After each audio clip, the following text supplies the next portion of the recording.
salita ng Panginoon. Nakita na po ba? Okay.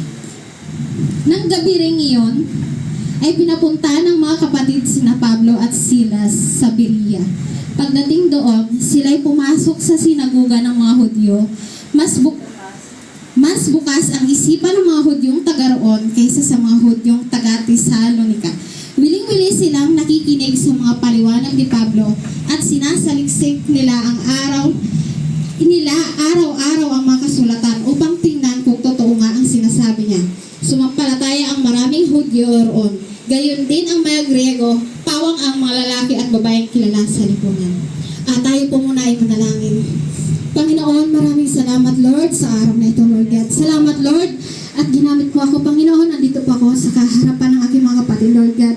Please anoint my words, Lord God, na ang lumalabas lamang po sa aking bibig, Lord God, ay ang iyong kalooban, Lord God. Naway buksan niyo po ang bawat isipan ng Panginoon ng mga naririto, Lord God, na nang maipahatid ko po ang iyong mensahe, Lord God, at umago sa kanilang puso't isipan at maisabuhay, Panginoon. Salamat po sa oras na ito, Lord God. Gabayan niyo po kami at alam ko po, Panginoon, andirito kayo sa kalagitnaan namin, Panginoon. Salamat po. In Jesus' name, Amen.